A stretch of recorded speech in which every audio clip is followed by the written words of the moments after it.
Hello, good morning. Nandito ako pa sa laban ko. Para naman maiba na naman yung design sa paligid ko. So, ayan. Bumili pala ako ng malas. Sino makarelate nito? Puto. Puto rice ba? Kung sa Bisaya, tawag nun, puto maya. Kung sa Tagalog, hindi ko alam kung anong pangalan. Basta puto rice. And 60. O, di pa. Sarap mga loves. Siyempre si Kapi. Partner tayo ng kaping maliit. Try nga natin mga loves ko. May dahon pa siya. Yan. Tara, almasal tayo.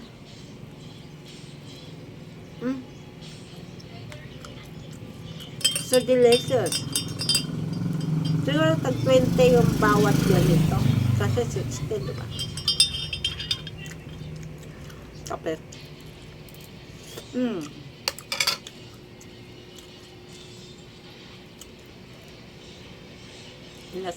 Anuan ko lang. Wala man ako sugar.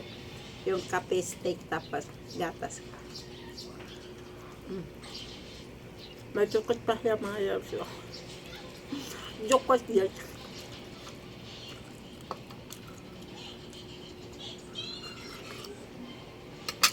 Harap.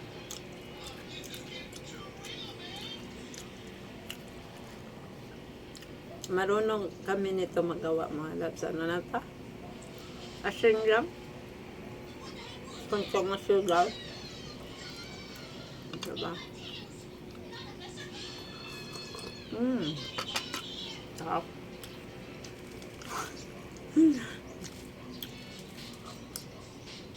Kaya mga labis, ang sarap mga almusal. Kapag tumaya.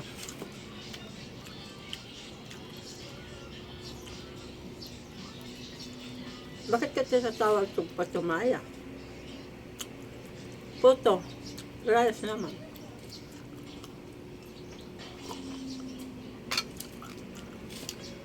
Naglakad na naman ako mga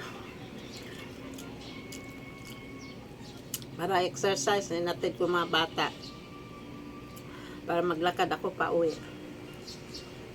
Mag-tricycle kami papunta doon.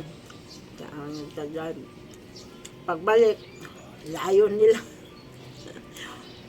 Sa dulo kasi kami ng subdivision. Kalabas lang yung school, diba? Sa may gate namin.